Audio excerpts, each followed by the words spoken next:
ये जो परिमेय है 9.9 क्लास 9th का, ये एक बेसिक कॉन्सेप्ट है, ठीक है। इसमें क्या बोला गया बेसिकली, आप ध्यान से समझो कि अगर किसी एक वृत्तखंड में, किसी भी एक वृत्त के अंदर, ठीक है, एक वृत्तखंड से कोण, दो समान कोण बना जाए, जैसे एक ये समान कोण बना और ये एक सामान्य कोण बना, ठीक है। इस कोण का नाम हम लोग सी रख देते और ये कोण का नाम डी रख देते। तो बोला गया है कि ये चारों बिंदु वृत्त पर ही स्थित होगा। यही हमें इसमें बोला गया है कि ये और ये दोनों कोण बराबर है और ये चारों जो बिंदु है वो किस पर स्थित होना चाहिए, सी पर।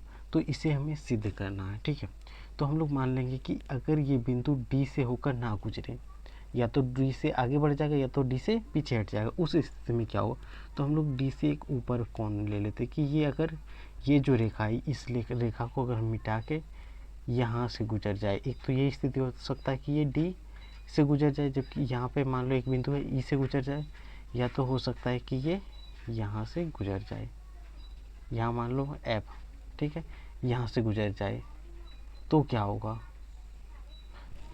यही हमें सिद्ध करना है कि अगर ऐसा होता तब भी क्या होगा, ये यहीं पे स्थित होगा। तो यहाँ से इसको इससे मिला देंगे, यहाँ पे एक बिंदु एफ ले लेते हैं, इसको यहाँ से मिला देंगे। तो हमें सिद्ध क्या करना है कि डी यहीं से ही गुजरेगा, वहाँ से नहीं, ऊपर ना जा सकता है ना नीचे जा सकता है, डी वृत्त की परिधि पर ही स्थित होगा। तो उसके लिए हम लोग क्या लिखेंगे, सिंपल कि यदि,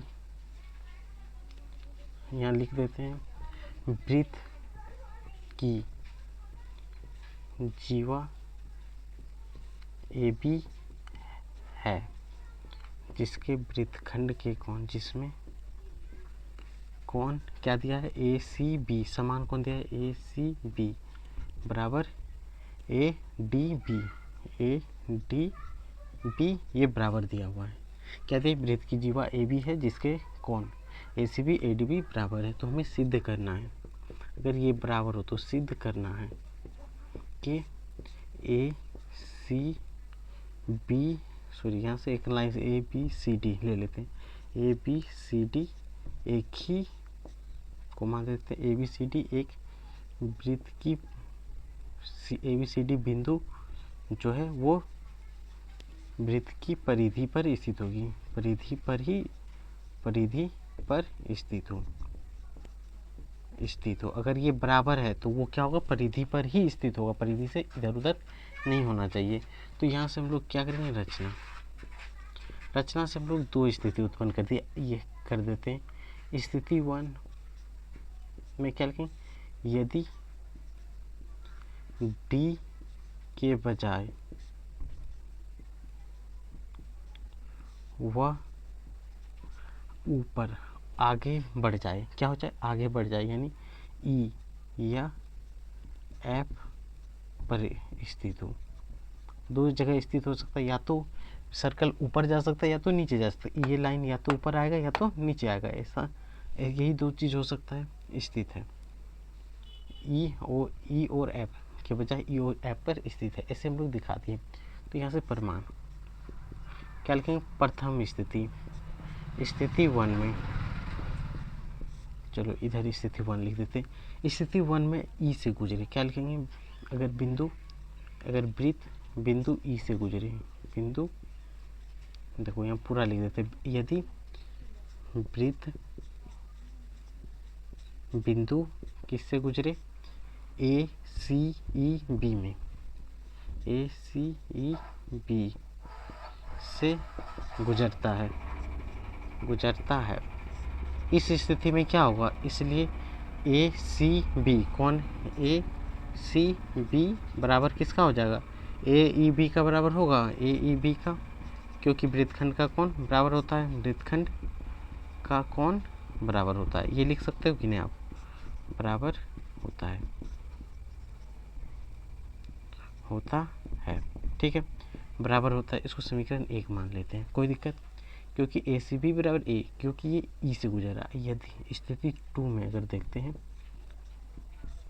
यदि वृत्त बिंदु फिर नीचे आ जाता है, जैसे ए सी एफ और बी से, यहाँ पे एफ है, यदि ए सी एफ बी से गुजरे, अगर इससे गुजरे तो क्या होगा कि कौन ए सी बी बराबर कौन क्या हो जाएगा ए एफ बी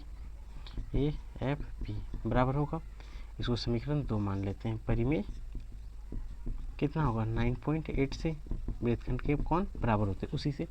और हमें दिया है, और लेकिन हमारे पास दिया क्या है, लेकिन दिया है क्या दिया है, लेकिन हमारे पास क्या दिया है कि कौन ए सी बी जो है वो बराबर है ए डी बी का। इसको मान लेते हैं समीकरण 3। तो यहाँ सिंपल लिख सकते हैं समीकरण 1, 2 तथा 3 से अगर ये कोण इसके भी बराबर है, ये कोण इसके भी बराबर, ये कोण इसके भी बराबर है, तो तीनों कोण आपस में बराबर होगा। समीकरण 3 से देखो ए सी बी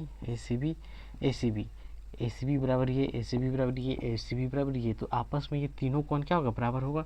इसलिए लिख सकते हैं कि कोण ए ई बी बराबर होगा ए एफ बी बराबर होगा ए डी बी।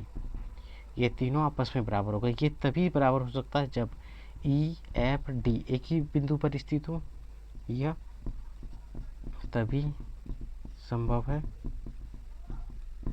जब ई डी बी संपाती हो। अर्थात यहाँ लिखेंगे अतः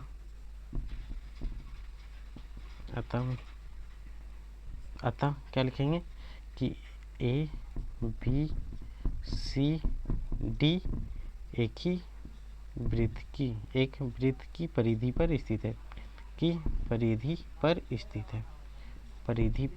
स्थित है, क्योंकि ये एक ही बिंदु पे संपाती है, यानी ये भी रेखा इसी पे है, ये भी रेखा इसी पे है। कोएक्सिडेंट हो गया, कोएक्सिडेंट ही बोलते हैं, क्या बोलते हैं उसको। तो इसी पे यहाँ पे स्थित है, इसीलिए ये सर्कल पर ही क्या होगा, ये तीनों पॉइंट होगा। और यही हमें प्रूव करना था। समझ में आ गया हो तो लाइक और सब्सक्राइब जरूर करना। ये और ये न्यू एनसीईआरटी है, ये याद रखना, ठीक है। तो यहाँ पे ये क्वेश्चन क्लियर हो जाता है। अब हम लोग आते हैं नेक्स्ट पे। तत्काल इतना ही, नेक्स्ट वीडियो में नेक्स्ट करेंगे।